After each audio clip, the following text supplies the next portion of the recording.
Senhoras e senhores, boa noite, sejam bem-vindos. A Escola O Pequeno Polegar e a Escola Mentes, realizadores deste evento, agradecem a presença de cada um de vocês nesta solenidade muito especial. Eu tenho a honra, neste momento, de convidar para o uso da palavra o gestor da Escola Pequeno Polegar, senhor Haroldo Andrigueto Júnior. É uma grande responsabilidade abrir um evento onde recebemos alguém tão humano, notório e necessário para a sociedade. Apontado pela Folha de São Paulo como o autor mais lido da década, Dr. Augusto Cury dispensa apresentação, dada a sua imensa contribuição em mais de 60 países sobre o processo de construção de pensamentos. Entre seus mais de 20 milhões de livros vendidos só no Brasil, O Vendedor de Sonhos ganha destaque e será filme no final deste ano, e o livro Ansiedade é sucesso absoluto, tema central da palestra de hoje. É uma grande honra estar entre vocês, dividindo esse momento. Foi a primeira vez que vi tantas pessoas ansiosas para falar sobre ansiedade. Nas redes sociais, indicavam amigos e marcavam outras pessoas também, supostamente muito ansiosas por esse momento. A realidade é que hoje a ansiedade é por encontrar caminhos para diminuir os nossos pensamentos acelerados. A nossa preocupação com o futuro, a nossa grande expectativa de reconhecimento, nossa dificuldade em lidar com as preocupações, com as perdas, frustrações, em final, com as nossas próprias mazelas e medos. Como gestor da Escola Pequeno Polegar, que aplica o programa Escola da Inteligência, posso dizer que estamos revolucionando completamente as relações entre alunos, famílias e professores. Estamos construindo relações saudáveis e cruzando mundos até então intocáveis entre pais e filhos, entre professores e alunos, com relatos surpreendentes. Temos criado experiências de emoção em sala, únicas e eternas para a formação de cada vez mais mentes brilhantes. Assim, encontramos de fato um meio para se evitar que as gerações futuras passem pelo que nós estamos passando. Evitamos que adoeçam por suas próprias mentes e não sejam miseráveis no único lugar que deveriam ser bem-sucedidas. Realizar esse evento nesta noite simboliza algo muito especial. Todos nós podemos ser autores de nossa história e hoje pode ser o primeiro passo para cada um de vocês. Sejam bem-vindos, sintam-se acolhidos pelo Pequeno Polegar e pela Escola Mentes. É um grande prazer receber cada um de vocês. Muito obrigado.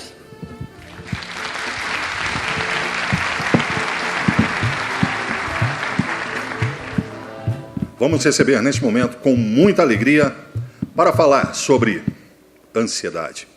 Como enfrentar este grande mal do século, Dr. Augusto Cury.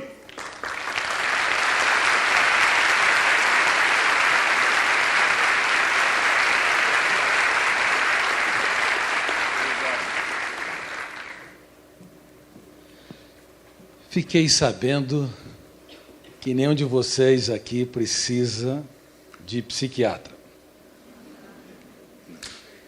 Todos vocês estão tranquilos, serenos, acordando pela manhã e cantarolando e fazendo da vida um espetáculo único e imperdível. Brincadeira à parte, infelizmente, a nossa sociedade tomou o caminho errado.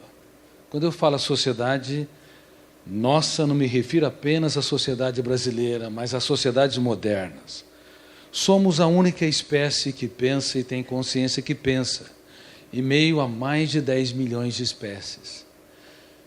Pelo fato de construirmos o espetáculo dos pensamentos, deveríamos usá-lo como ferramenta para que a nossa história fosse um show imperdível de prazer e tranquilidade, mas nunca a transformamos num espetáculo de terror e de estresse. O ser humano é tão complexo que quando ele não tem problema, ele o cria. E infelizmente, nos dias atuais, onde estamos intoxicados digitalmente, onde vivemos nessa sociedade urgente e de consumo, onde não temos tempo para as coisas mais importantes da nossa história, nem tempos para conversar conosco, Qual o diagnóstico que vocês têm quando alguém fala sozinho? Eis aí o louco.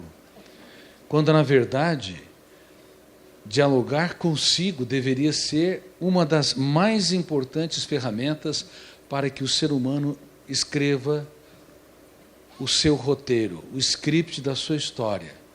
Mas é triste, muito triste saber que as pessoas sequer conversam com seus medos, sequer conversam com os seus pensamentos perturbadores, sequer têm tempo para dar um choque de lucidez nas suas angústias, na sua emoção tensa, ansiosa.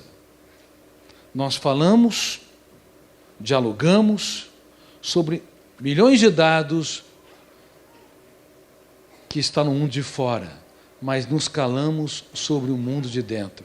Nos silenciamos no único lugar que é inadmissível ser ou ficar calado. Queridos amigos, por isso que na atualidade nós que esperávamos ter a geração mais alegre de todos os tempos, até porque estamos diante da mais poderosa indústria do lazer, paradoxalmente, temos a geração mais triste que já pisou nessa terra. Estamos diante da geração com a medicina mais avançada, a medicina biológica, a medicina psicológica, mas nunca fomos tão doentes. Por exemplo, estatísticas internacionais, como da Universidade de Michigan, revelam que 1 em cada 2 pessoas, cedo ou tarde, desenvolverá um transtorno psiquiátrico. Estamos falando em mais de 3 bilhões de seres humanos. Não é mais a exceção, tornou-se a regra. Olhe para quem está do seu lado. Se não for você, vai ser ele. E quem apontou o dedo para o outro está numa situação mais desfavorável. –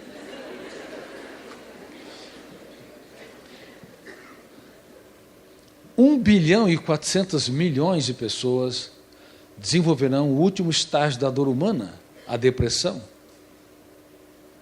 A depressão bipolar, onde se flutuam o estado de euforia, de grandeza, de poder, e o estado de depressão, de desânimo, de contração da vontade, o isolamento, o desprazer de viver, a depressão maior, que aquela pessoa que sempre foi alegre, viveu dias felizes, tranquila, e de repente abarcada por fenômenos sociais, por perdas dramáticas, algumas irreparáveis, asfixiam o seu prazer de viver.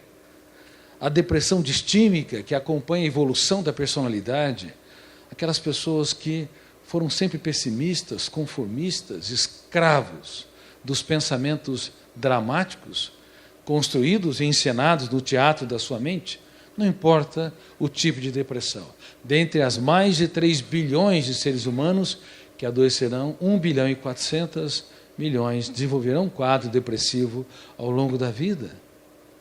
Agora, se nós formos julgar, analisar a ansiedade, principalmente a ansiedade decorrente de uma síndrome moderna, chamada síndrome do pensamento acelerado, nós não vamos atingir 50% das pessoas. Nós vamos atingir talvez 70%, 80% ou 90% das pessoas. Repitam comigo: pensar é bom. Pensar com consciência crítica é ótimo.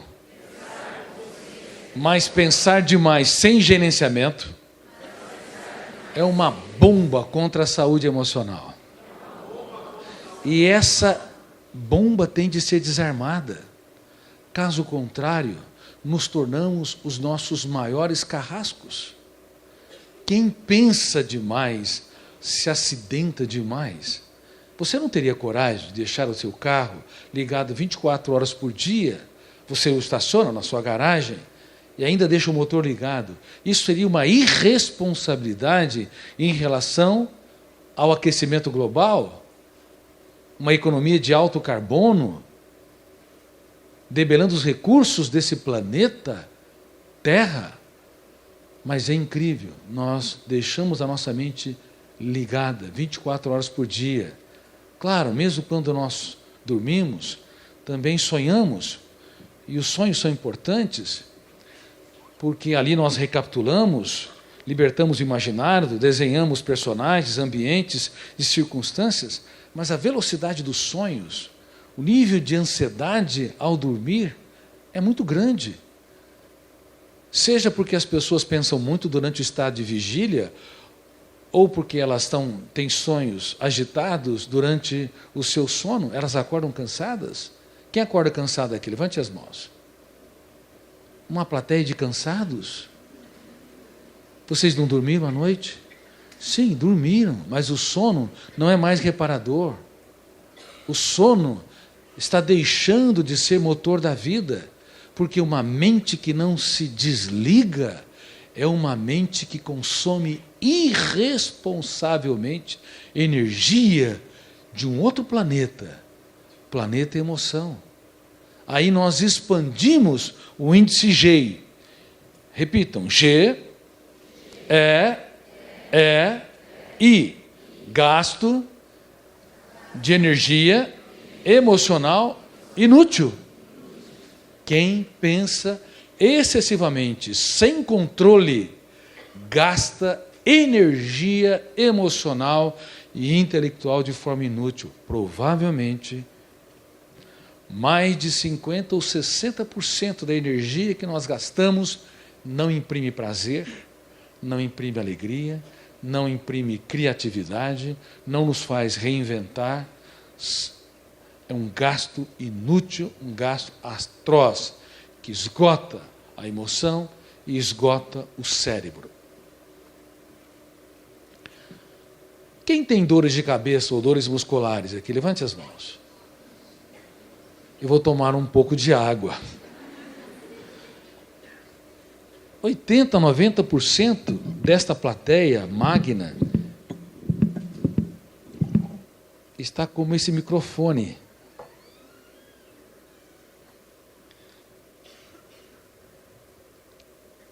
Balançando, entre cai e não cai. Estão apresentando sintomas que refletem que o seu cérebro não suporta mais o nível de ansiedade. Dores de cabeça e dores musculares, como taquicardia, nó na garganta, queda de cabelo. Quem tem queda de cabelo? Mulheres. Refletem gritos de alertas de bilhões de células suplicando: não dá mais, você tem de mudar seu estilo de vida. Mas quem ouve a voz do cérebro, quem ouve os gritos surdos e silenciosos do nosso corpo, somos lentos para nos ouvir.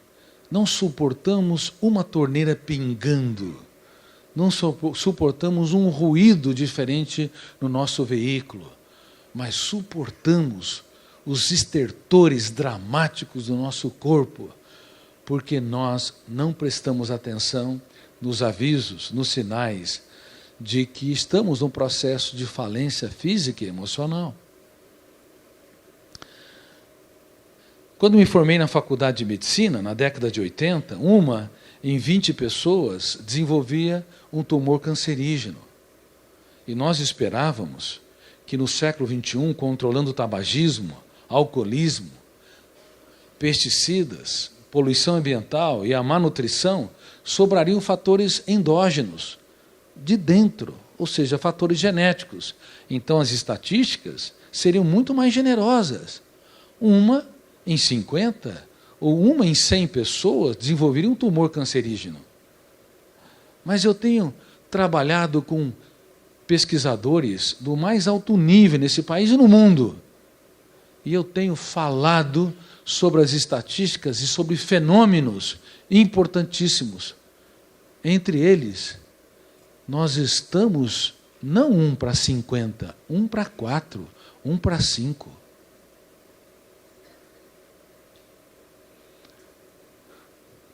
20% dessa plateia tem possibilidade de desenvolver um tumor cancerígeno. Mas o que está ocorrendo? A célula cancerígena é uma célula que quer ser eternamente jovem. Ela desrespeita a homeostase do organismo, o equilíbrio do corpo. 10 trilhões de células ou mais. Elas querem ter voos solos, multiplicam sem nenhum controle e sugam tudo que vem pela frente, desrespeitando a saúde, a vida, a existência. E uma mente hiperpensante com um pensamento acelerado, tenso, que não se desliga, é um dos fatores que também promove ou desencadeia ou dificulta o combate de anticorpos das células cancerígenas. Portanto, é um dos fatores que nós temos de levar em conta porque estamos adoecendo dramaticamente, porque estamos desenvolvendo tantos tipos de cânceres. Portanto, prevenção passa pelo ser humano dirigir o veículo da sua mente como um bom piloto. Nós não temos, se formos minimamente responsáveis, a coragem de passar num sinal pare, sem olhar dos lados, ou sem parar realmente. Nos Estados Unidos, você tem de parar totalmente o carro, mesmo que não tenha ninguém. Senão você é multado. Aqui no Brasil temos mais irresponsabilidade nessa área. Mas pelo menos deveríamos diminuir a velocidade e não passarmos o sinal. Mas é incrível, na nossa mente, o nosso veículo mental, nós não temos a mínima habilidade ou desenvolvemos as mínimas capacidades para desacelerar, falar, espera um pouquinho, eu não sou obrigado a comprar aquilo que não me pertence. Alguém me ofendeu, eu não vou atravessar o sinal. Alguém é chato, está errado, me caluniou, me criticou. Por que eu sou obrigado a entrar como um trator em alta velocidade, passando por cima de tudo e de todos? Por que eu desrespeito o meu corpo, a minha tranquilidade, a minha paz, o meu encanto pela vida, para ser uma máquina de trabalhar, uma máquina de atividades? Ora, pense um pouco. Como estão as crianças nos dias atuais? Quem é professor ou professora aqui? Levante as mãos. Queridos professores, vocês já notaram que as crianças estão cada vez mais agitadas? Inclusive erros de diagnóstico no mundo todo. As crianças estão com hiperatividade, transtorno de déficit de atenção. E tem se prescrito Ritalina ou outras drogas da obediência sem nenhum controle, aqui e fora do país. Inclusive em escolas, na Europa, os diretores já têm até profissionais que vão dar nos intervalos medicamentos para controlar o nível de ansiedade das crianças. Sem perceber que, na verdade, eles não têm hiperatividade ou transtorno de déficit de atenção. Apenas 1 a 2% das crianças e adolescentes, pelo viés genético, seus pais são agitados, tensos, inquietos, eles desenvolvem um tipo de agenda nesse sentido. Mas 80% a 90% das crianças e adolescentes hoje estão inquietas. Elas não conseguem ficar 5 minutos que se entediam, não tem nada para fazer. Elas não contemplam o belo, fazem das pequenas coisas um espetáculo aos olhos. Elas erram os mesmos erros com frequência, porque não elaboram experiências, porque uma mente hiperpensante, uma mente agitada, quando você está diante da dor, a dor não é trabalhada pelo eu para formar uma janela light, saudável, que imprime a capacidade de pensar antes de reagir, de se colocar no lugar do outro, de trabalhar perdas e frustrações, resiliência, como nós não elaboramos. Então, ao invés de gerar uma janela saudável, light, geramos uma janela killer, tensa, que aumenta os níveis de ansiedade e intolerância a frustrações. Pequenas contrariedades geram um impacto muito grande. essas crianças e adolescentes, bem como os adultos de hoje, estão desenvolvendo coletivamente a síndrome do pensamento acelerado. O excesso de informação conspirou contra a mente humana, porque nós acreditávamos que a quantidade de dados é que forma o pensador. Quem tinha mais informações comparativamente? Einstein, no passado, naquela firma de patentes, sem nenhum apelo intelectual, ou os engenheiros e físicos, os bons engenheiros e físicos da atualidade? Quem? Comparativamente. Einstein desenvolveu, com 27 anos, uma das mais complexas teorias das ciências. Mas a quantidade de dados dele era menor do que os excelentes engenheiros e físicos da atualidade. Mas por que eles não produzem teorias, novos conhecimentos, novas ideias? Por que não rompe o cárcere da rotina? Porque não é a quantidade de dados que forma o pensador, mas a capacidade como você os reorganiza.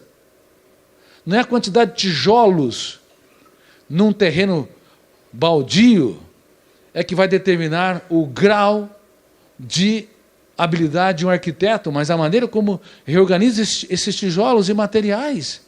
Senão se torna lixo.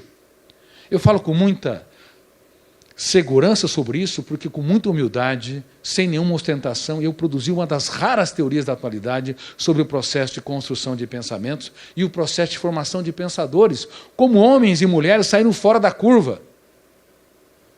Que ferramentas eles utilizaram intuitivamente para libertar o imaginário, para construir ideias inovadoras, para se reinventarem nas dificuldades. Hoje nós estamos, inclusive nas teses de mestrado e doutorado, no estricto senso, tendo dificuldades enormes de produção de novos conhecimentos. Somos tão preocupados em produzir teses que tenham notas máximas e com louvor, que esquecemos da rebeldia, do prelúdio, da capacidade de correr riscos, da capacidade de usar a arte da dúvida, para duvidar de tudo que nos controla, dos paradigmas, das nossas verdades, das verdades vigentes, para construir novas ideias. Quem nunca tiver intimidade com a arte da dúvida será um escravo de estímulos programados.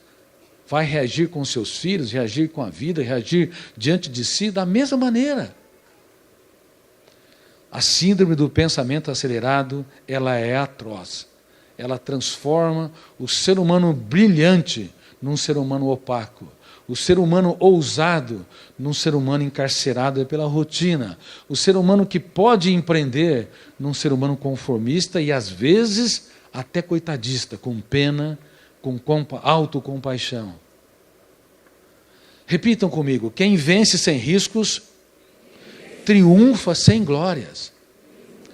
Perdas, fracassos, crises, vaias, fazem parte do processo.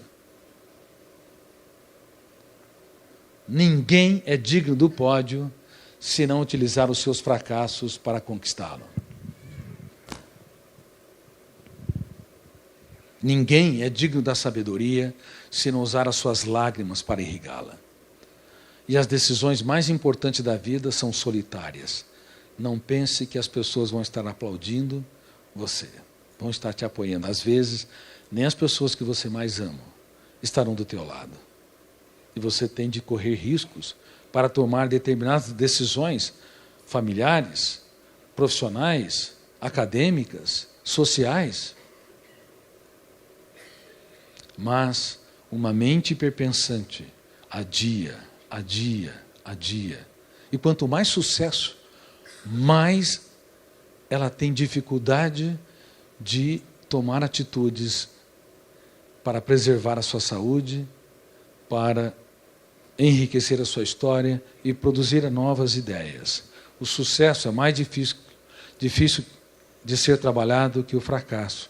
O risco do sucesso é ser escravo da necessidade neurótica de mantê-lo em todas as áreas. É por isso que as grandes ideias foram produzidas na infância dos pensadores.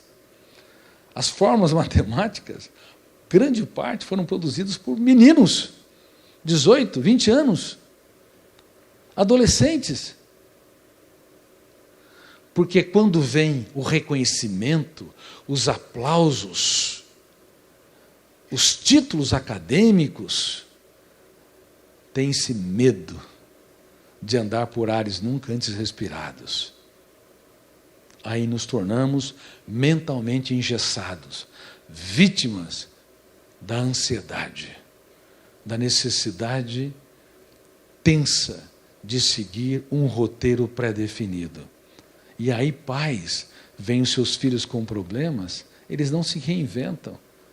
O garoto é arredio, tenso, ansioso, então os pais vão dar bronca, vão criticar. Casais começam o seu relacionamento no céu do afeto. Parece que nunca vão se separar. Há casais que você olha que são tão melosos, que é bem para lá, querido para cá. Eles suportam frio, tempestade, mau humor da sogra, do sogro, da vida. Mas sem gestão da emoção, os casais começam no céu do romance e termina a relação no inferno dos atritos. Não há sustentabilidade, porque o eu não se torna protagonista da nossa própria história. Nos tornamos vítimas das mazelas e misérias, vítimas das janelas traumáticas, vítimas da rotina massacrante que a sociedade imprime, vítimas do nosso engessamento, o nosso controle doentio sobre as capacidades, as habilidades que poderiam nos levar muito, muito longe. Um controle que não é autocontrole livre, solto, leve, espontâneo. É um controle encarcerante. Não apenas drogas viciam, mas comportamentos também viciam. Pessoas viciam pessoas. E viciamos em dar as mesmas respostas para os mesmos problemas. Grande parte da falta de solução que vocês, às vezes, não têm, não é porque não têm habilidades, mas é porque o córtex cerebral viciou em caminhar por algumas avenidas e ruas, impedindo-nos de ter acesso a milhões de arquivos com bilhões de dados. Vocês não imaginam as armadilhas que estão na mente humana.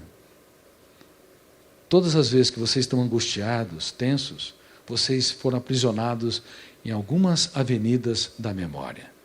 Se vocês estão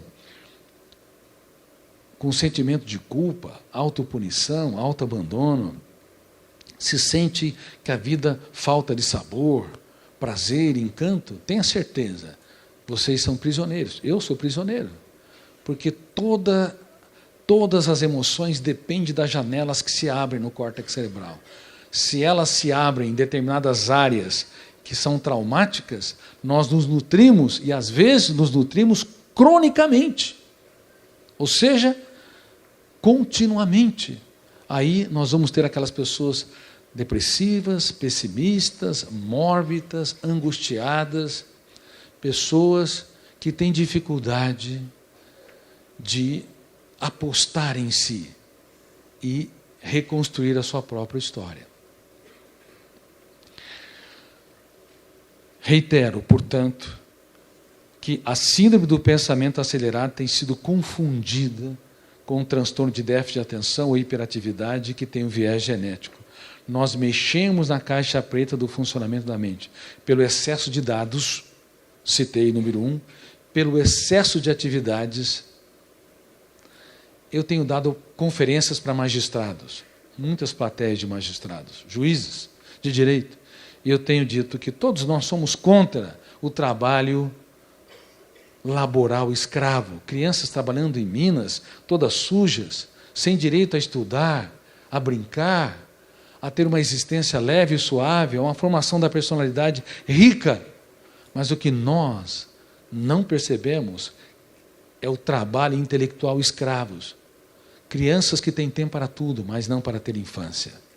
Colocamos elas no excesso de atividades, querendo formar mentes brilhantes, e nós sem perceber, viciamos o córtex cerebral delas a precisarem de muito para sentir pouco.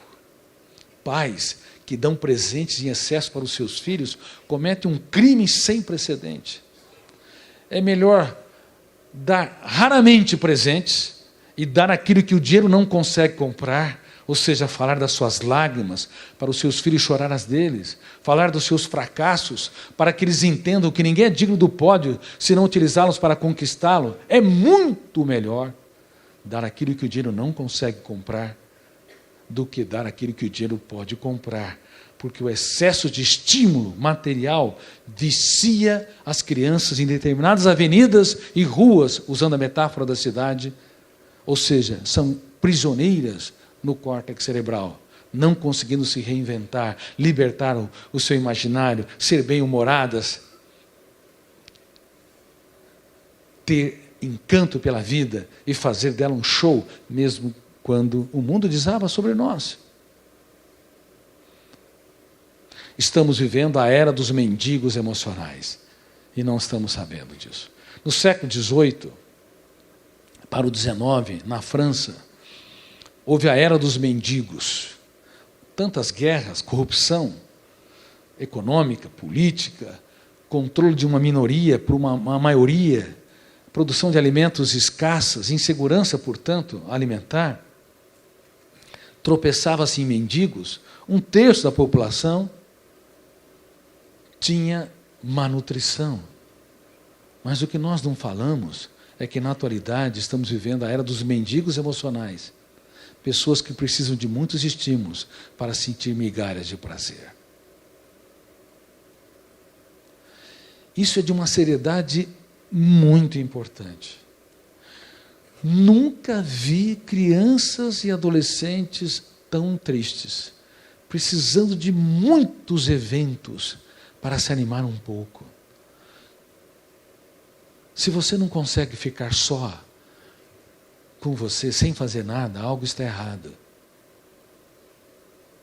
Se você não consegue dar um abraço em você e dizer palavras de amor, fazer uma declaração de amor para a sua história, algo está errado. Você pode ser ótimo para a sociedade, mas é um carrasco de si mesmo. É vítima da ansiedade, principalmente desse tipo de ansiedade, a síndrome do pensamento acelerado.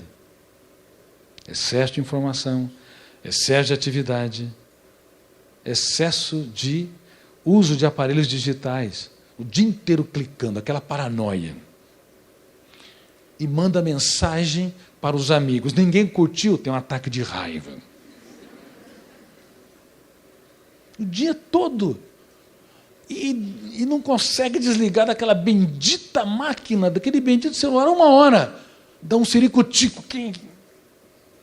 As pessoas não conseguem mais fazer a viagem fundamental, a mais relevante viagem que um ser humano deve empreender nesta belíssima e curtíssima trajetória existencial. Uma viagem para dentro de si mesmo. Elas não conseguem usar a arte da dúvida, que é o princípio da sabedoria na filosofia, a arte da crítica, que é o princípio da sabedoria na psicologia, e a arte da determinação estratégica, a determinação da gestão da emoção, que é o princípio da sabedoria na área de recursos humanos, aqui dentro, para fazer higiene mental. Elas não duvidam das suas falsas verdades, não duvidam dos seus pensamentos perturbadores, não duvidam do seu sentimento de incapacidade, não criticam suas ideias mórbidas, não criticam suas emoções tensas, não criticam a passividade do eu, que assiste como espectador e estéril todos os problemas que acontecem em nossa mente sem atuar, não determinam ser líder de si mesma, não determinam ser protagonista da sua própria história, gerir a sua emoção. A arte da dúvida, a arte da crítica e a arte da determinação estratégica sempre foram ferramentas intuitivas que levaram homens e mulheres a saírem fora da curva e se tornarem grandes pensadores. Mas todos os dias deveríamos fazer essa higiene mental. Todos os dias deveríamos atuar dentro de nós. todos os dias deveríamos construir janelas killer ou light? Light, para estabilizar a emoção. Quem de vez em quando sente um vazio, uma angústia, um estado de agitação mental? Seja, eu sei que é a maioria. Levante as mãos. Levante as mãos. Ótimo. Se nós fizermos todos os dias, quase todos os dias, essa técnica, você vai construir tantas janelas lights, você vai produzir núcleos de habitação do eu. Aí você vai, ao longo de 6 meses, 1 ano, 2 anos, ter um prazer muito mais consistente, profundo, um estado de satisfação mais rico, uma capacidade de contemplar o belo mais intensa, uma capacidade de não vender a tua paz por um preço vil, de maneira mais inteligente, mas sem gestão da emoção, nós somos uma folha ao léu do vento, sob a orquestra do vento. Se sopra muito, quase nos desligamos da copa da árvore, se sopra pouco, falta refrigério, enfim, não tem estabilidade, nem profundidade. É muito triste saber que hoje as ferramentas que nós trabalhamos, elas poderiam ser fundamental para prevenir suicídios, para prevenir transtornos emocionais como ansiedade, fobias, humor depressivo, drogas e outros transtornos como bulimia, anorexia, vigorexia. É muito triste sabermos que as técnicas são tão factíveis, são tão disponíveis, estão dentro de cada ser humano, mas nós não utilizamos. Você usa vacinas, você foi vacinado contra sarampo, contra tuberculose e assim por diante. Mas quais são as vacinas que nós utilizamos para construir janelas lights? As vacinas geralmente são vírus atenuados ou fragmentos genéticos que induzem a formação de anticorpos para que quando o agente real invadir a corrente sanguínea, esses anticorpos reconheçam e combatam. As vacinas socioemocionais, elas deveriam produzir habilidades para que nós possamos impugnar, confrontar, discordar cada pensamento perturbador, cada ideia autopunitiva, cada sentimento de incapacidade, cada estado de angústia e vazio existencial. Mas simplesmente nós não atuamos porque estamos no tempo da pedra em relação à gestão da emoção. Eu fico muito triste em ser uma das vozes solitárias. Por um lado, desenvolvi o primeiro programa mundial de gestão da emoção. Por outro lado, eu vou às lágrimas ao saber que, enquanto eu estou falando, a cada 40 segundos uma pessoa se suicidou na Terra. A cada 4 segundos uma pessoa tentou o suicídio. E a cada menos de 1 segundo uma pessoa pensou em morrer. E nenhuma delas, de fato, quer morrer. Todas elas, quando pensam em morrer, têm fome e sede de viver, sob o ângulo da gestão da emoção. Nenhuma delas quer eliminar a vida. Nunca, nunca. Uma pessoa que pensa em morrer, na verdade, quer matar a dor, a angústia. Ela tem desejo de ser autônoma, líder de si mesma, mas como não conseguem, atentam contra o corpo, porque só o corpo morre. Ninguém morre de depressão, ninguém morre por estado de ansiedade, angústia. O corpo é que entra em colapso. Claro, uma pessoa deprimida, com vários transtornos emocionais, afeta o corpo que, consequentemente, desenvolve doenças, por exemplo, psicossomáticas. Mas é o corpo que vai à falência.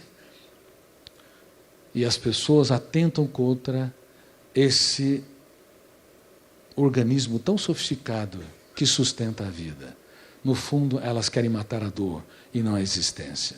E se soubesse que há ferramentas dentro delas para impugnar, discordar, confrontar, duvidar, criticar, reciclar todo o lixo, elas sairiam da condição de vítimas e se tornariam protagonistas da própria história. E aonde eu tenho ido, eu tenho encontrado pessoas que utilizaram ferramentas que estão nos meus livros. Eu nunca recomendo que uma pessoa use ferramentas sem procurar um profissional de saúde mental, se o problema dela é grave. Mas há muitas pessoas, milhares, milhões de pessoas utilizando essas ferramentas e estão aprendendo a deixar de ser servos para dirigir o seu próprio script. pelo menos minimamente, numa situação aceitável. Alguém tem utilizado as ferramentas que eu preconizo aqui? Levante as mãos, dos meus livros. Vários que foram ajudados. Olha quantas pessoas. Todos os dias, até o último suspiro existencial, nós não podemos abrir mão de biografar a nossa história.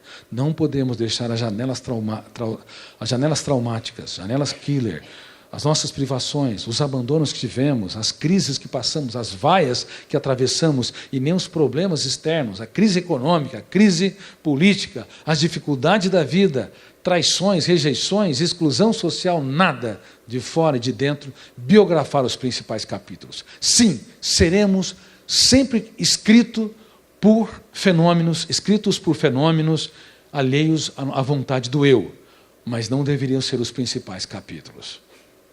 Deveriam ser textos, parágrafos colaterais. Mas, infelizmente, nós não biografamos a nossa história porque o nosso eu não é trabalhado nas escolas de ensino infantil, fundamental, médio e universidade, lato sensu, stricto sensu ou pós-graduação, de maneira inteligente. Nós não tocamos nesse assunto. Entramos na vida sem estar preparados para dirigir o mais complexo de todos os veículos, a mais complexa de todas as aeronaves, aeronave mental. Bom, mais um sintoma importante que mostra a dificuldade de direção do eu. Quem é que faz o velório antes do tempo ou sofre por antecipação? Levante as mãos aqui, por favor. Vocês gostam de ir em velórios? Mas por que nós velamos o futuro? Por que nos angustiamos por aquilo que não aconteceu? Não é o eu, na verdade. O que nós não sabíamos é que, além do eu, existem pelo menos 4 fenômenos que lêem a memória sem autorização dele. Você só pensa o que você quer pensar? Sim ou não? Você dirige o veículo para onde você bem entende? Sim ou não?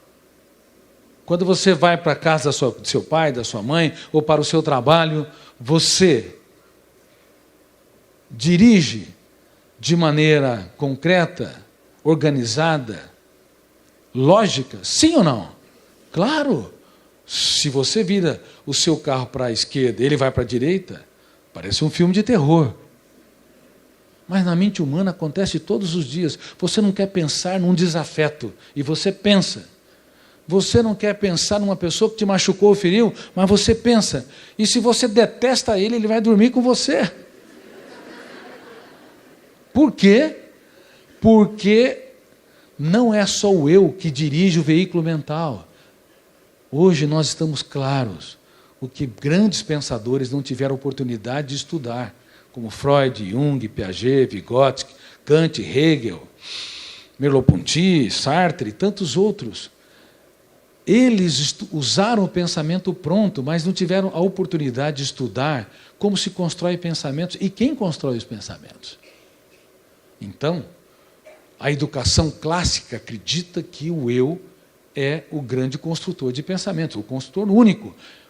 Professores ensinam milhões de dados sobre o mundo em que estamos, para que lá na frente nós tenhamos, no ensino médio, ou na universidade, ou pós-universidade, habilidades fundamentais, como pensar antes de reagir, se colocar no lugar do outro, resiliência, capacidade de se reinventar no caos, altruísmo, solidariedade, gestão da emoção. E, na verdade, isso não acontece, porque todo o conhecimento sobre o mundo em que estamos nos ensina a trabalhar nesse mundo, e às vezes trabalhar de maneira inadequada, mas não nos ensina a trabalhar no mundo que somos, a dirigir esse veículo, que tem vários copilotos. O primeiro copiloto é o gatilho da memória. Quando estava pesquisando, analisando, refletindo, construindo, eu percebi, poxa vida, não é o eu que lê a memória em milésimos de segundos? O gatilho dispara e abre outro fenômeno, chamado janela da memória, que é um arquivo, determinado arquivo, num determinado momento existencial. É uma área de leitura num determinado momento de vida. Então, Vocês estão me ouvindo? Vocês estão assimilando verbos, adjetivos, pronomes que eu estou abordando aqui? Se tivesse compreensão sobre o processo de construção de pensamentos, ficariam estarrecidos, porque não é o eu que está encontrando as avenidas, as ruas, os endereços para identificar os verbos, mas fenômenos inconscientes. O gatilho dispara numa velocidade quase da luz, abre milhares de arquivos com milhões de dados para que vocês assimilem uma pequena informação. Portanto, 2 copilotos, gatilho e memória, atuam. Só que tem um problema. Gatilho e janela atuam. Só que tem um problema. Quando a janela é traumática, o killer, o volume de tensão é tão grande que faz um outro copiloto entrar em cena, chamado âncora da memória. E a âncora pode se fechar tanto que um outro copiloto, quarto, começa a atuar psicodinamicamente, chamado alto fluxo. Ele começa a ler e reler a memória e produzir uma série de pensamentos perturbadores, algumas bobagens, sentimento de culpa, angústia, e você não quer pensar no ofensor e pensa, e o eu não quer, e o eu acha que ele que está pensando, e no fundo a vontade consciente não prevalece. Parece que há um filme de terror em nossa mente, quando na verdade são 4 copilotos que usurparam o eu. Eles são importantes, mas eles podem controlar o eu e gerar, inclusive, a síndrome do pensamento acelerado. Sem o gatilho da memória, vocês não entenderiam o mundo que está ao redor.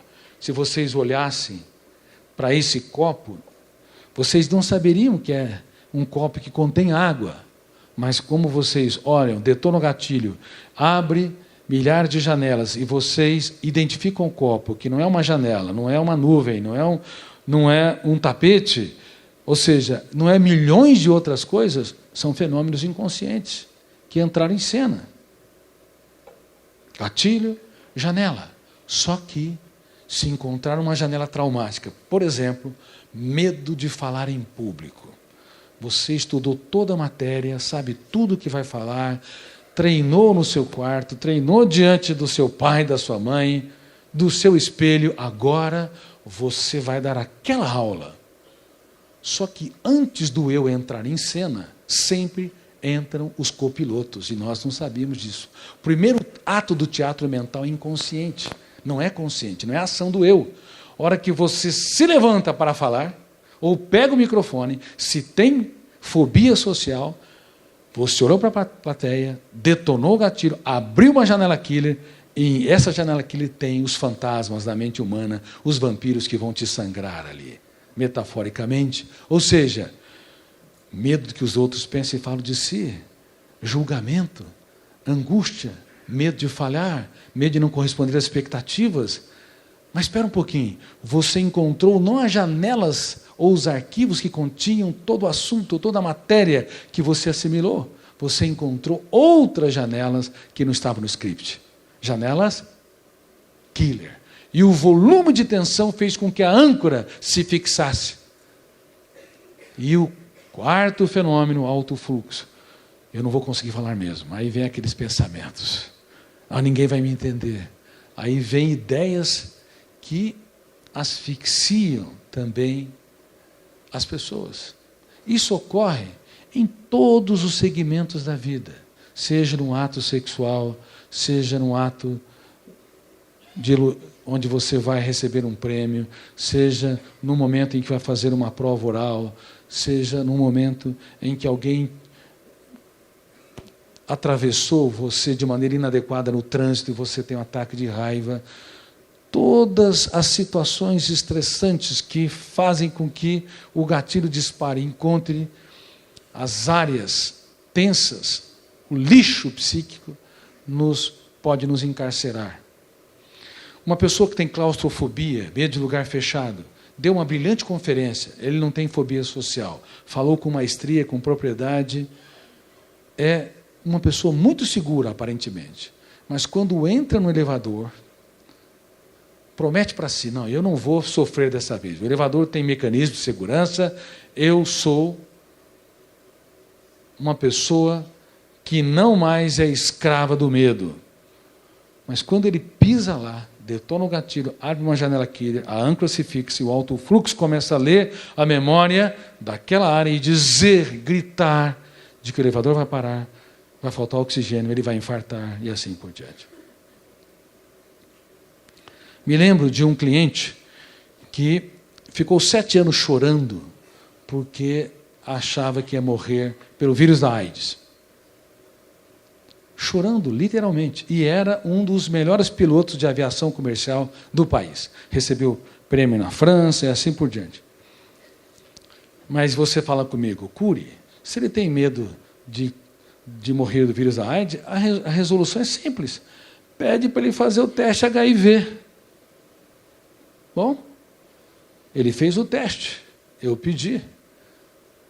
E o resultado foi negativo. E aquele homem interrompeu 7 anos de angústia e choro. Mas depois de uma semana, entrou na janela killer, detonou o gatilho, abriu a janela killer, o kit falhou. Fez outro exame, depois de alguns meses, trocaram o meu nome. Sempre vai haver desculpas para sermos escravos no único lugar que deveríamos ser livres. Quem tem algum tipo de fobia aqui? Levante as mãos. Fobia, medos. Levante as mãos. Alguém poderia falar dos seus medos? Medo de avião. O problema não está no avião, está no medo de não controlarmos a aeronave. Por que não temos medo de carro? A possibilidade de acidentar com carro é muito maior. Só que você tem o mínimo de controle. Observa árvores, o asfalto, o ambiente. Lá no avião, qualquer trepidação, o avião vai cair. Porque, na verdade, o problema não está no avião. Detonou o gatilho, abriu janelas killer e esse fenômeno começa a o encarcerar. Aí vem o alto fluxo, depois de fixar a âncora, que começa a sapatear sobre o eu, e o eu se torna um espectador passivo. O que mais? Medo do quê? Medo de aranha. Eu me lembro de uma pessoa, de uma paciente, que foi sequestrada. E o problema dela não era o sequestro, era ter aranhas no cativeiro. E era tão sério isso, que ela foi falando para os sequestradores limpar o ambiente. Porque ser sequestrada pelas aranhas, ou pela imagem superdimensionada que construíram, era mais dramático que o próprio sequestro. Porque o que está registrado nas janelas da memória é que define o drama humano. O seu drama não é definido pela realidade do objeto externo. O seu drama é definido pela realidade interpretada, registrada nas janelas. Por isso que há pessoas que têm todos os motivos para serem felizes e são tristes. Conhece pessoas assim? Infelizmente, o ser humano ele constrói mais masmorras, mais presídios de segurança máxima do que nas grandes cidades. E o nosso objetivo final é atuar discordando, confrontando, impugnando tudo que está dentro, porque se você não o faz, você não se torna protagonista da sua história. A cada quanto tempo, em média, nós tomamos o banho? Vamos usar esse exemplo. A cada quanto tempo, em média? A cada 24 horas. Tem pessoas que não gostam muito de banho. Nós falamos sobre isso numa conferência que eu dei ontem para gestores de educação. Tem pessoas que demoram 2 ou 3 dias para tomar banhos. Outros 1 semana. Nesse friozinho, então, a lá perfume. Eu já tive pacientes que tomavam 40 banhos por dia, por causa desses fenômenos. Tomava banho, quando se enxugava, detonava o gatilho, abria uma janela killer, achava que a toalha estava suja, que o ambiente estava poluído. A âncora se fixava e o quarto fenômeno, alto fluxo. Se ela não voltasse para o banho, o nível de ansiedade era tão grande que ela não conseguia suportar, então ela tinha que fazer o ritual. Por isso, nós temos essa doença, transtorno obsessivo compulsivo. A compulsão é o comportamento exterior, a obsessão é definida por todos esses 4 fenômenos que atuam encarcerando o eu. E quando nós fazemos a higiene física, o objetivo é evitar que bactérias e vírus e poluentes nos agridam. Agora, e a higiene mental? Todos os dias nós produzimos pensamentos que nos levam a sofrer pelo futuro ou ruminar o passado. Quem rumina perdas, mágoas e frustrações? Levante as mãos. Pode ser sincero. Obrigado pela honestidade. Uma boa parte. Ou chafurdamos na lama do passado, ou resgatamos o futuro de maneira sombria e asfixiamos o único momento solene em que é possível ser feliz, relaxado e realizado. Só no presente, somente no presente, vocês podem ter saúde emocional, liberdade, criatividade, encanto pela vida, prazer, satisfação, amor, coragem. Todos esses fenômenos são frutos do único tempo solene chamado presente. Mas toda pessoa que sofre pelo futuro ou rumina o passado porque tem uma mente ansiosa, asfixia o mais notável espaço para ser um ser humano brilhante, rico, empreendedor, o espaço do presente, o espaço de tempo do presente. Agora, a higiene mental, ela deveria ser aplicada tanto quando nós chafurdamos a lama das perdas, das mágoas, do ódio, do sentimento de vingança, da dificuldade de perdão, quanto em relação às preocupações do futuro. Mas como nós não atuamos, há um fenômeno inconsciente que vai arquivando todo o lixo psíquico que se encena no palco.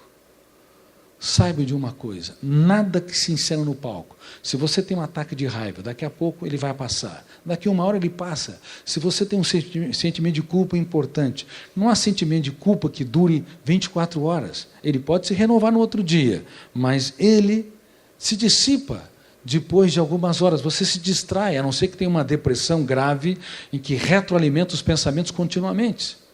Uma pessoa que ganha o Oscar, por exemplo, o Oscar de melhor ator ou atriz, está super feliz. Não há emoção que dure mais do que algumas horas. Daqui a pouco estará na festa do Oscar, será frustrado por um garçom, por um colega, um desafeto, e vai dissipar aquela energia emocional. A emoção, ela se renova todos os dias no tempo presente. Ela precisa se renovar porque ela não tem estabilidade plena, completa. O pensamento é mais fluido ainda. O pensamento dura alguns segundos. Você produziu, ele se foi. A emoção pode durar horas.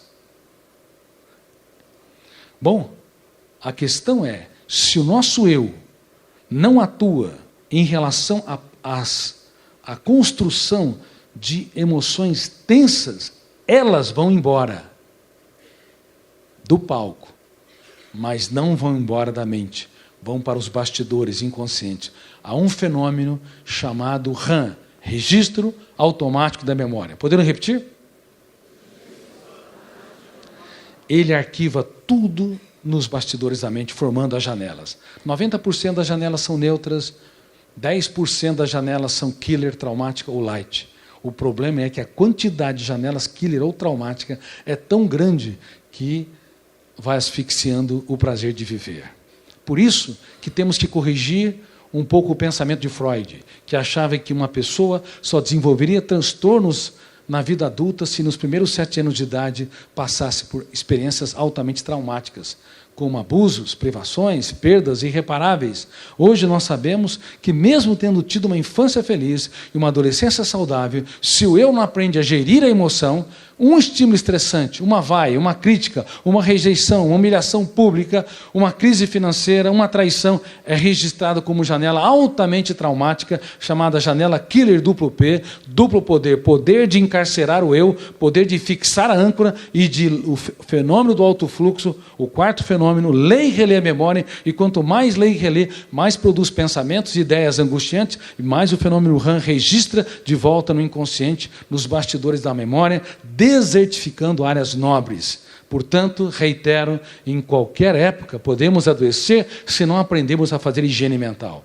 Se você produziu, portanto, fenômenos que te angustiem, cumpre a você discordar, confrontar, criticar, atuar, ter um caso de amor com a sua saúde psíquica.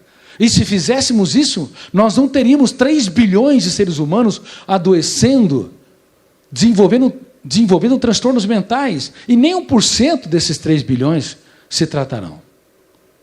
Por quê? Porque é caro, não é disponível. Muitos ainda têm preconceito, achando que um transtorno psiquiátrico é fruto de pessoas débeis, frágeis, quando, na verdade, cada ser humano é imperfeito, tem suas fragilidades, tem seus momentos difíceis, deveria se colocar como um ser humano em construção.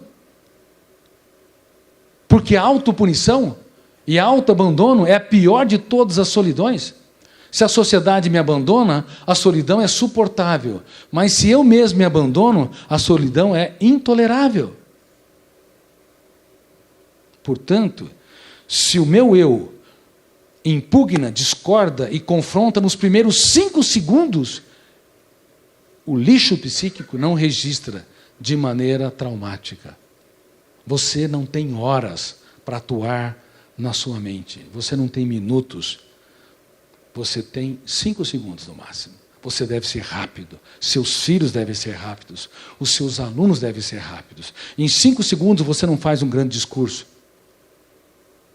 E nem faz uma grande caminhada.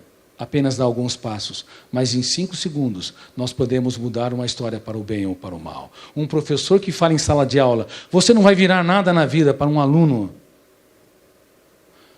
Uma pessoa hoje brilhante, que eu tenho muito respeito, me disse: Augusto, quando eu era um jovem, eu fui apresentar um trabalho e um professor pediu não apenas para eu apresentar o meu trabalho, mas o trabalho dos meus colegas, e eu não consegui falar, porque não tinha estudado a matéria deles. E eu gaguejei, me senti humilhado, angustiado. E aquilo registrou uma janela killer, e a partir daí ele se tornou gago. Em 5 segundos, você pode mudar uma história para o bem ou para o mal. Pais que falam para os seus filhos, você só me decepciona. Ou casais que falam um para o outro, eu não sei porque eu estou com você até hoje. Eu não te tolero. Cuidado. Certos estímulos estressantes estimulam o fenômeno RAM a construir janelas killer duplo P, traumáticas duplo P. Poder de encarcerar, de fixar e poder de se retroalimentar. E nós não sabíamos disso. Portanto, ensine crianças e adolescentes e se ensinem a fazer higiene mental. É por isso que nós desenvolvemos o programa Escola da Inteligência, para entrar na grade curricular, para ensinar a essas crianças o que nós não tivemos oportunidade de ensinar. Foram 30 anos desenvolvendo esse projeto. Talvez um dos poucos, se não o primeiro projeto mundial nesse sentido. E nós vamos às lágrimas ao ver os resultados. Crianças com 7 anos de idade falando para o seu pai: papai, você perdeu o seu autocontrole. E hoje estava na escola Pequeno Polegar, com mais de 100 crianças de 7, 8, 9, 10 anos. Eu perguntei: o que vocês aprenderam? Um jovem falou: aprendi, tinha 8 anos, a não ser escravo dos meus medos. Aprendi a pensar antes de reagir o outro. A outra: aprendi que eu não devo querer tudo rápido e pronto, que eu devo ter paciência. Aprendi a me colocar no lugar do outro. Funções que nós, na escola clássica, não aprendemos, porque no máximo as escolas ensinam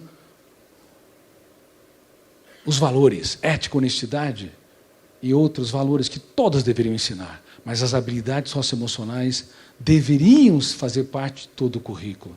E é por isso que eu lhes falo com muito desprendimento que eu renunciei aos direitos autorais do programa para que ele seja acessível às crianças e adolescentes do país e fora do país. Nosso grande sonho, criança e adolescente, entrem nesse sonho. Vamos ajudar a humanidade, porque saibam que a regra das regras de ouro de uma pessoa feliz é quando ela entende que ajudar o ser humano a se reinventar, dar o melhor que temos para aqueles que pouco têm. Ou seja, fazer os outros felizes é a melhor maneira de irrigar a nossa própria felicidade. Agora, deixe-me perguntar, quem é que aqui já tentou mudar alguma pessoa teimosa? Levante as mãos. Parabéns, vocês a pioraram. O pensamento é real ou virtual? Vou explicar esse fenômeno, que é um dos mais complexos da psicologia, da psiquiatria, das ciências humanas, e que pouca gente conhece, inclusive profissionais competentes da área, porque não tiveram oportunidade de estudar a natureza e não apenas os tipos e processos de construção dos pensamentos. O pensamento é real ou virtual? Real ou virtual? Quem acha que é virtual, levante as mãos. Complicaram as suas vidas. Quem acha que é real, levante as mãos. Complicaram muito mais ainda. Quem não acha nada? Tua situação não é boa.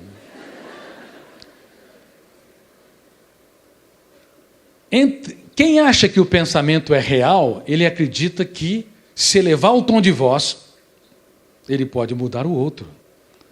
Se criticar excessivamente, pode mudar o outro. Passar sermões. O pai abre a boca, o filho sabe tudo que vem pela frente.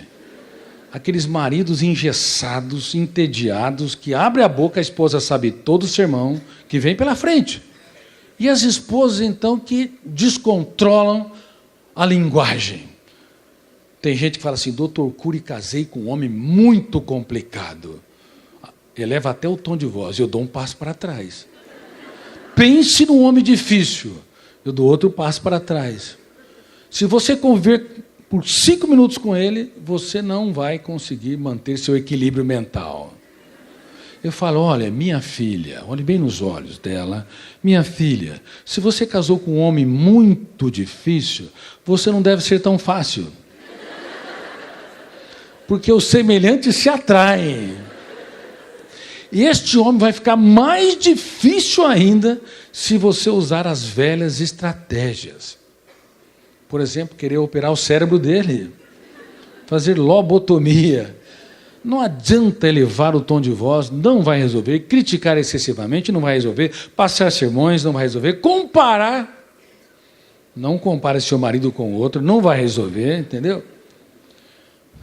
Porque conviver no mesmo teto é muito diferente de conviver com ocasiões sociais. Não vai resolver fazer chantagens e pressões.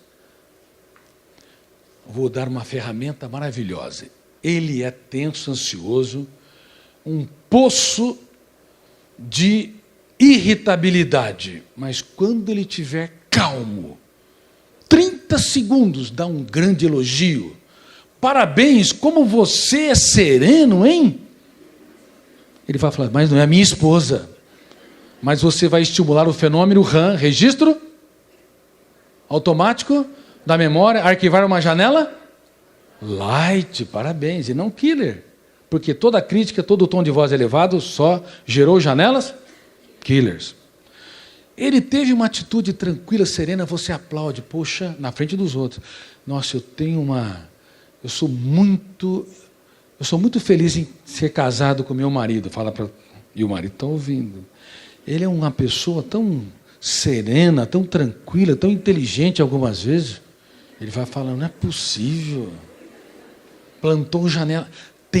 Quando você surpreende, quando você espanta positivamente, você constrói janela light, inesquecível. Olha, não resolve o problema dele, porque ninguém muda ninguém, mas ele mesmo, através do arquivamento de janelas light, pouco a pouco, vai construindo um núcleo de habitação do eu para expressividade de características notáveis da personalidade. Só que não queiram esticar a personalidade.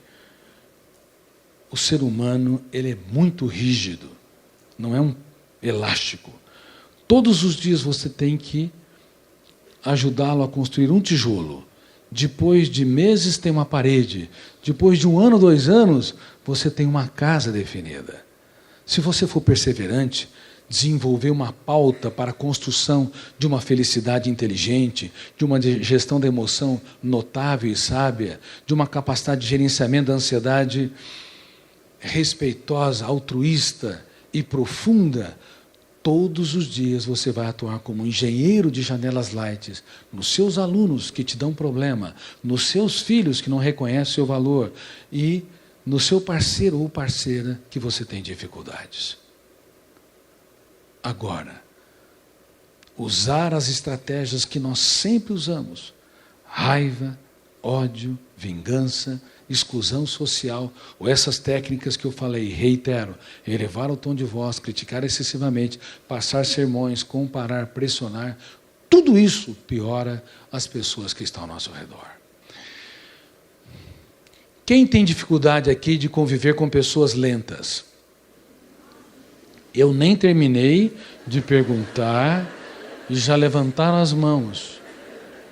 O problema é que toda pessoa rápida quer acelerar as pessoas ao redor. Se o filho come devagar, fala devagar, meu filho é autista. Nós estamos tão agitados que não suportamos ver pessoas pacientes.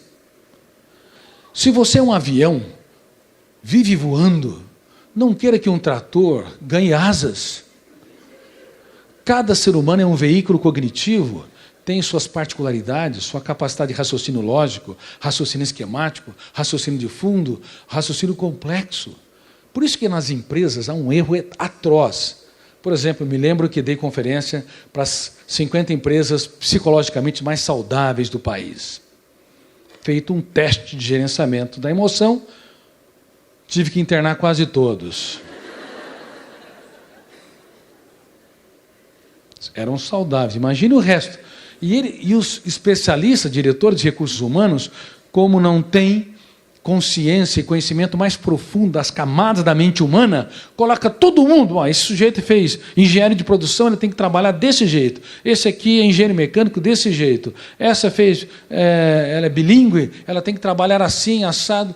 Não percebe que cada ser humano, independente do diploma, independente das informações técnicas que tem, eles precisam se adequar ao veículo cognitivo que são. Alguns são mais lógicos, outros são mais profundos, alguns são mais inventivos, outros são mais operacionais, mas nós queremos que todo mundo siga o mesmo ritmo. E a educação clássica faz a mesma prova para todos os alunos e avalia do mesmo jeito, cometendo crimes há 5 séculos.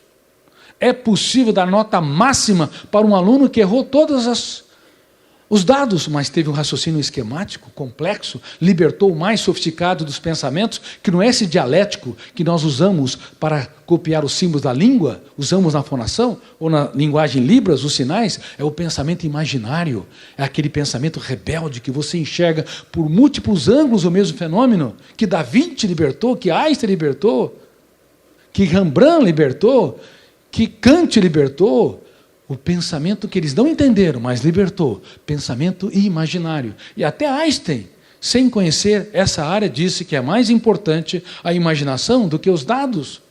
O conhecimento clássico. É possível dar nota máxima para quem errou todos os dados, mas ainda a educação clássica insiste em que cada ser humano é o mesmo veículo cognitivo. Olha, um trator, ele não voa, mas ele sulca a terra e prepara para o alimento. Cada ser humano tem características incríveis. É um verdadeiro gênio, que não é um gênio genético, é um gênio intelectual, para produzir grandes ideias e se tornar excelente profissional nas suas áreas, em sintonia com as suas habilidades cognitivas e emocionais. Bom, só para contar uma experiência. Eu era a 2ª nota da classe no ensino médio ou no colegial. De baixo para cima. Ninguém apostava em mim, eu era desconcentrado, não tinha do prazer de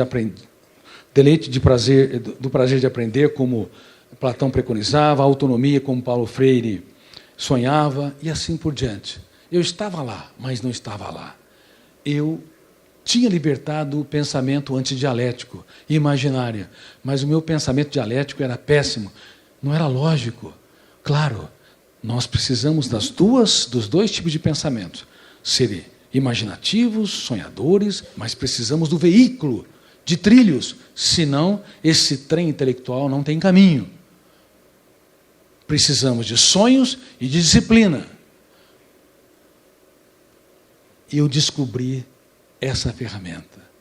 Sonhos sem disciplina produzem pessoas frustradas, que nunca chegam a lugar nenhum. Pessoas altamente imaginativas e criativas podem ter graves problemas se não tiver disciplina.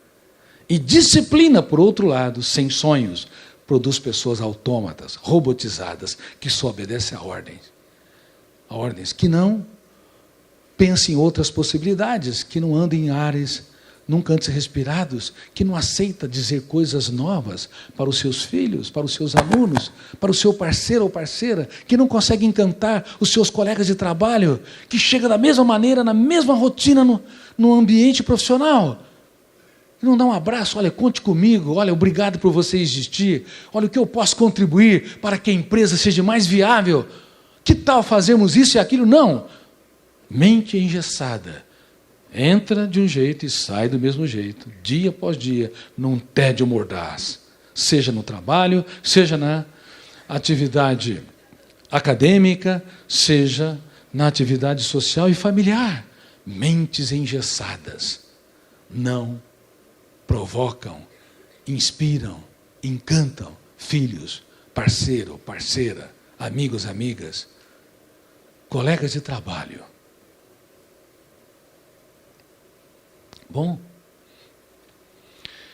eu uni sonhos com disciplina e comecei a estudar pelo menos 12 horas por dia. E entrei na faculdade de medicina. Claro, antes, reunidos meus colegas, antes desses fenômenos, todo mundo estava reunido para falar do futuro, um queria ser engenheiro, outro professor, outro agrônomo, e eu falei, eu quero ser um médico e um cientista. Silêncio geral. Esse tipo de silêncio é terrível. Aí depois vinham as risadas, pior ainda. Aí eu percebi que, se depender da torcida, eu não ia a lugar nenhum. Aí entendi que as principais decisões são solitárias. Não espere nada das pessoas. Se vier é ótimo, mas não conte.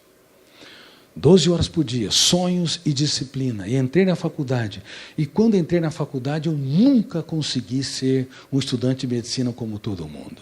O professor saía do leito dos pacientes. Saía, ele acabou de dar uma aula de câncer. Usava a palavra sigla CA para não constranger o paciente. Falava sobre perspectivas, atuação, medicação, cirurgia. Todo mundo saía, professor saía, aluno saía, mas eu ficava. Porque eu queria conhecer as lágrimas que aquele homem chorou e os pesadelos que ele nunca teve coragem de contar para ninguém.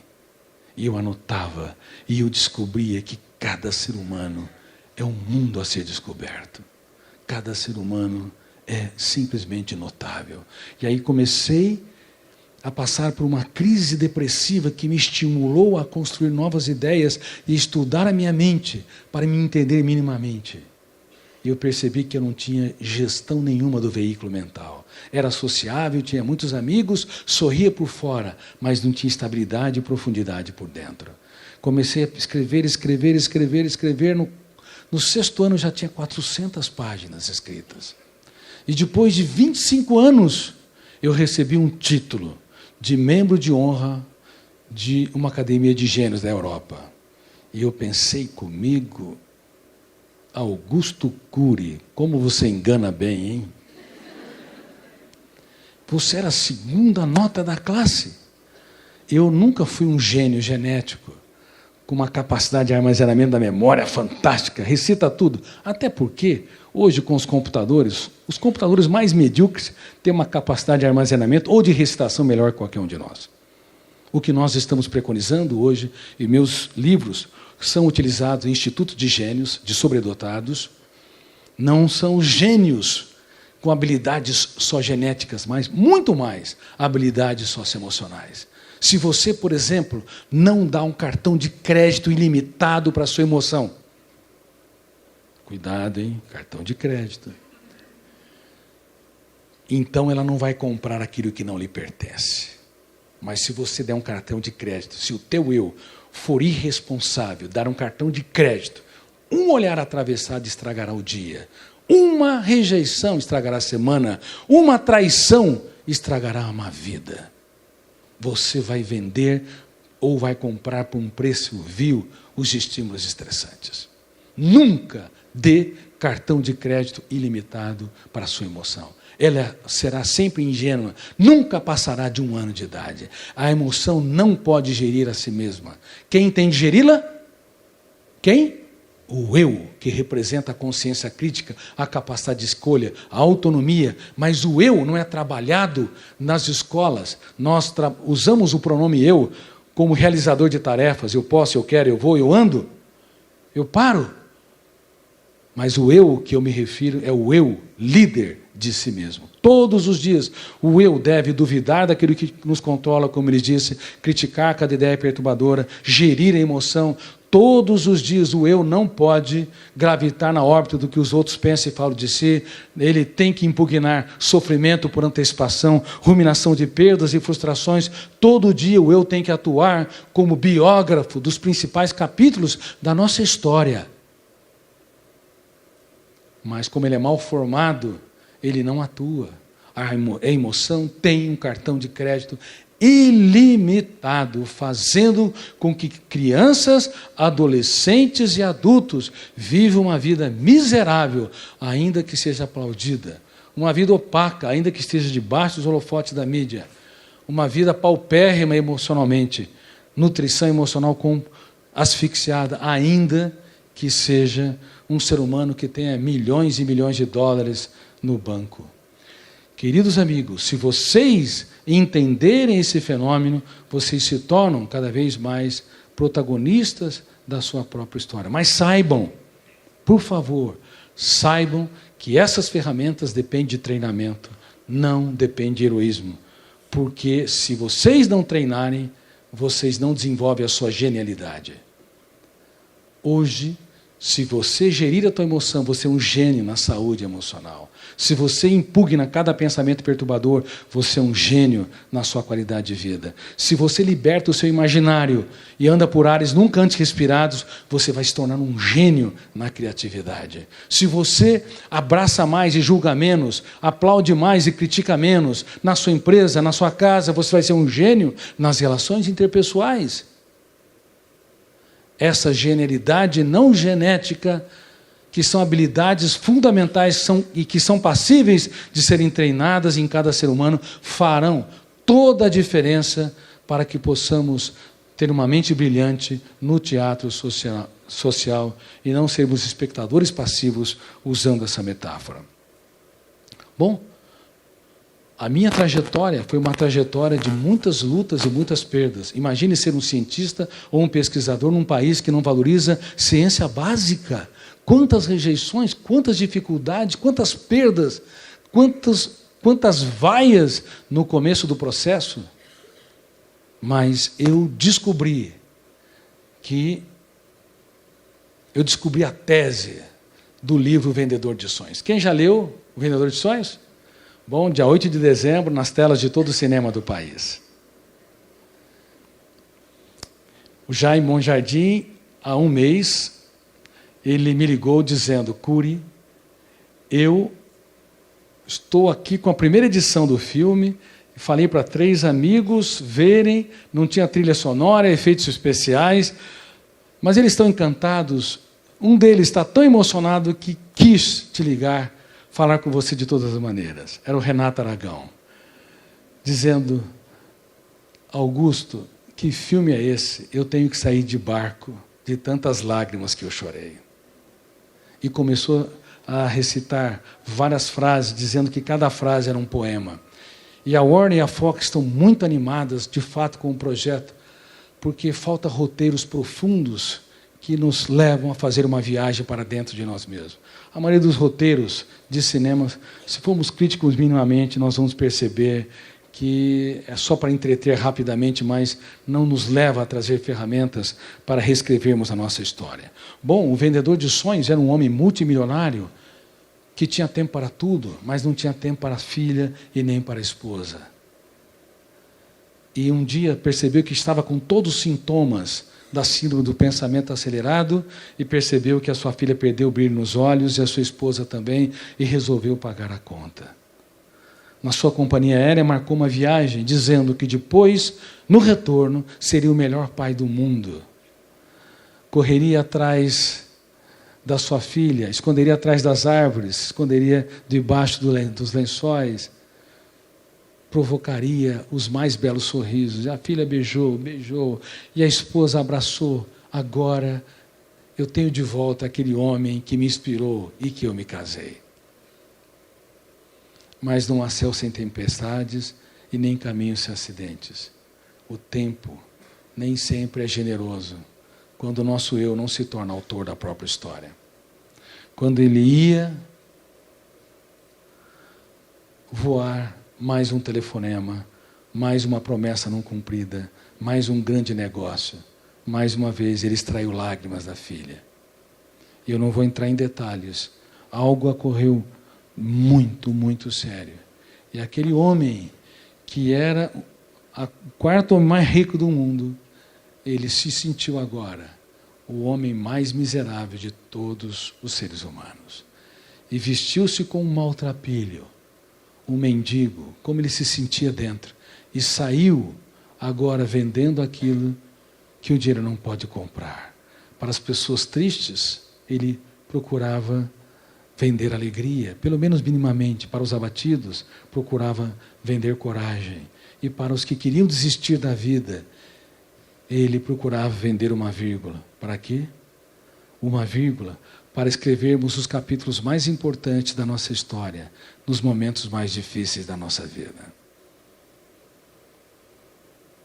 Vocês devem ser vendedores de sonhos, vendedores de vírgulas. Não coloquem pontos finais. Pontos finais, não coloquem. Dê desconto para as pessoas. Escreva capítulos nobres em dias dramáticos. Faça da vida não um espetáculo de tensão e ansiedade, mas um espetáculo de prazer, mesmo quando o mundo desaba sobre si.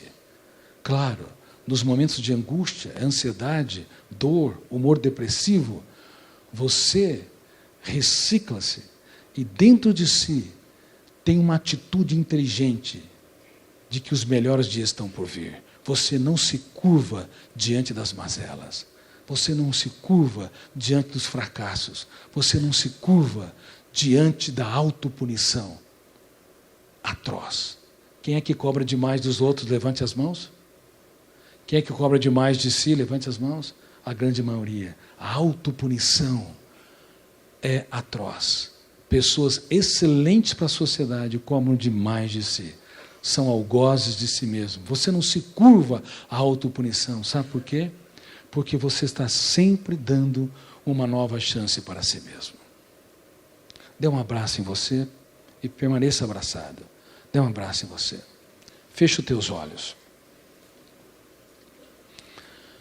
Você vai fazer uma declaração de amor para uma pessoa muito importante que você abandonou no traçado da sua história.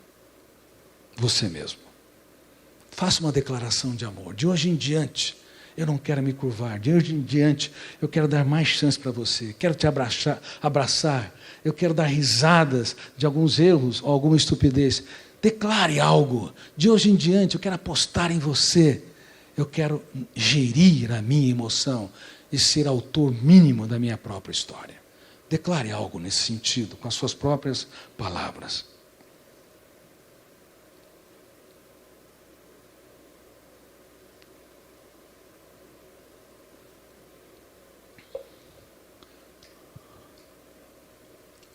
Ok? abra os seus olhos e continue abraçado ainda em você. E diga, repita essas teses. Eu te estresso, eu te causo muitos problemas, te coloco num lugar indigno da minha própria agenda, mas de hoje em diante, eu terei um romance com a minha qualidade de vida. Parabéns.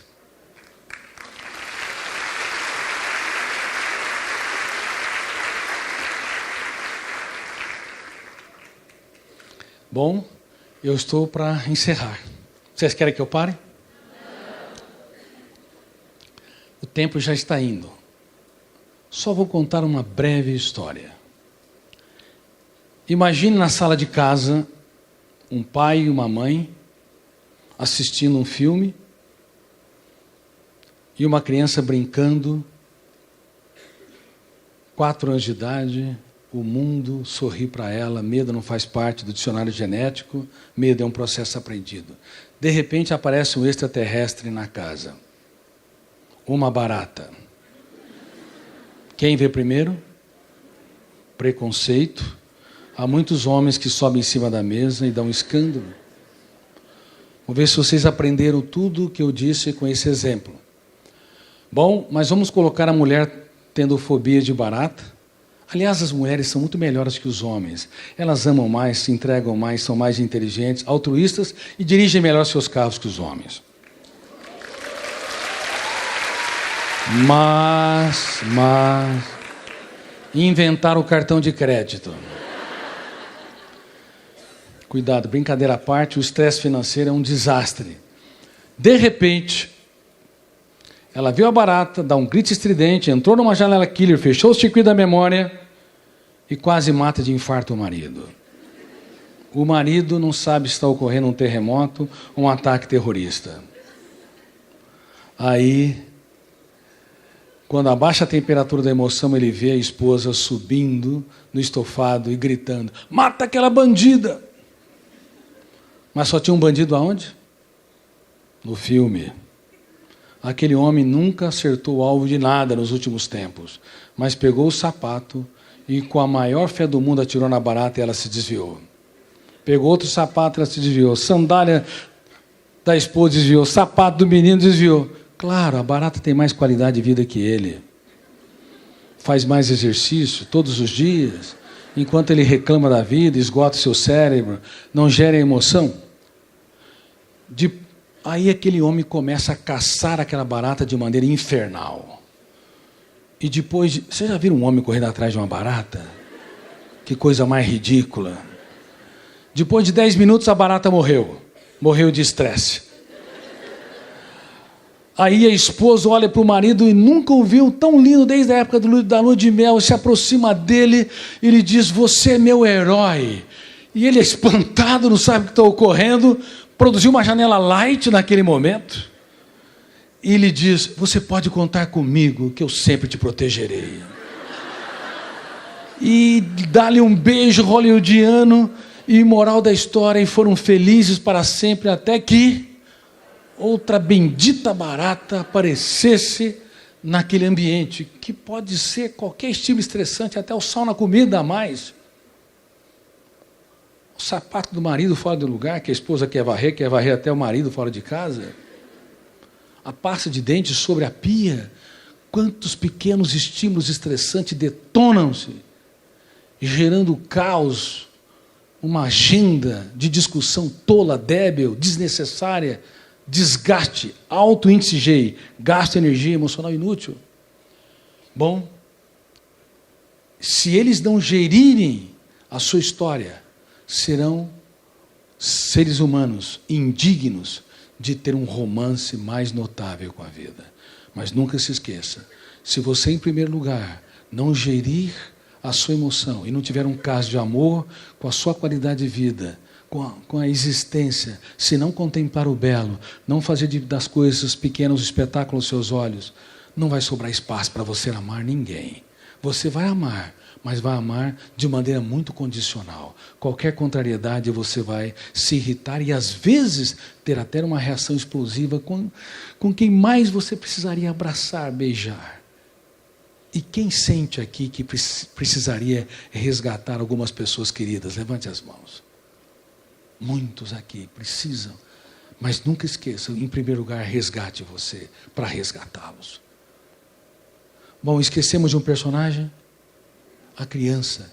O fenômeno RAM registrou tudo. E produziu o quê? Uma janela? Não. Um porão killer.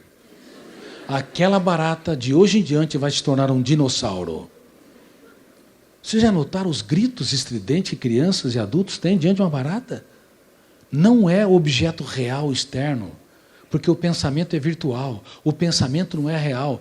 Ninguém nos machuca, a não ser que machuque fisicamente. O pensamento, por ser virtual, não pode nos atacar. A barata não pode destruir a emoção, como a ofensa não pode angustiar, asfixiar o prazer de viver. Só se o eu comprar, e o eu compra, quando a emoção tem um cartão de crédito ilimitado, quando ela confia nas janelas da memória e paga caro aquilo que está registrado. Por isso que o ser humano, sob o ângulo da gestão da emoção e do funcionamento mais complexo da mente humana, ele é o seu maior algoz. O maior carrasco nosso somos nós mesmos. Porque o pensamento é, reitero, virtual, não real. Nós estamos protegidos, mas na praxis diária não estamos, porque compramos de maneira leviana, irresponsável, todos os estímulos estressantes, porque a emoção, com primeiro lugar, as janelas killer da memória, fazendo da nossa história um teatro de terror e não um oásis sem precedente. Agora vocês entenderam mecanismos de alta complexidade que geram fobias e transtornos psíquicos. Bom, eu vou de fato encerrar minha conferência agora falando para as mulheres, queridas mulheres. Vocês foram vilipendiadas, feridas, maltratadas, apedrejadas e queimadas ao longo da história. E no século passado demos com uma mão e tiramos com a outra mão. Demos liberdade de vocês votarem, trabalharem e estudarem, mas colocamos modelos magérrimas, esquálidas e desnutridas como padrão tirânico de beleza, gerando uma ansiedade e uma autopunição sem precedente na história. Toda vez que você vê modelos fotográficos, aquilo registra no córtex cerebral, estabelecendo esse padrão tirânico e gerando mensagens subliminares. Uma modelo vendendo um celular, não apenas quando você está diante do celular, você acessa a produto, mas subliminarmente você acessa também o corpo da modelo, escravizando no único lugar que nós deveríamos ser livres. Por isso, sabe quantos por cento das mulheres se veem belas? Vocês sabem? Sabe quantos por cento das mulheres se veem belas? Fala o número. Fala para 2 homens aqui. 20%?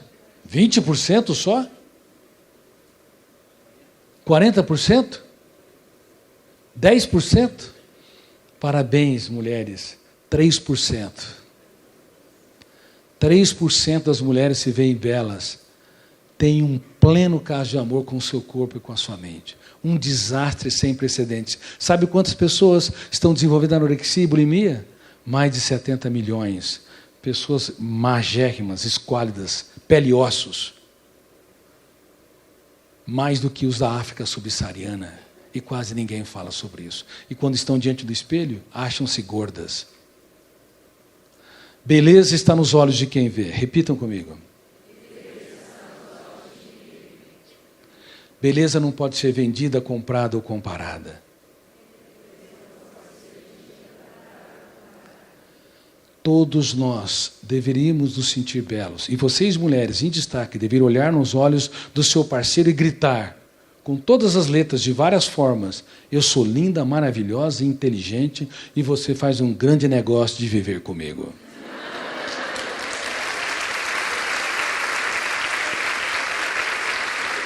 E acrescentem, e olhe lá, hein, se não me quer, tem quem me queira.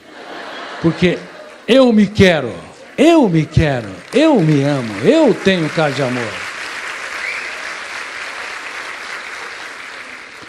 Recitem essa filosofia poética que é o extrato da minha conferência para encerrá-la. Que o meu eu seja gestor da minha emoção. E como gestor vou desacelerar os meus pensamentos. Abraçar mais e julgar menos. Dar tantas chances quantas necessárias para quem eu amo e para mim. E como gestor quero surpreender as pessoas, encantá-las. Eu quero me encantar, ter finais de semanas poéticos, desfrutar da vida e não fazer dela um canteiro de estresse. Por isso eu declaro, apesar dos meus defeitos, eu não sou mais um número na multidão, mas um ser humano único, uma estrela viva no teatro da existência. Muito obrigado por vocês existirem.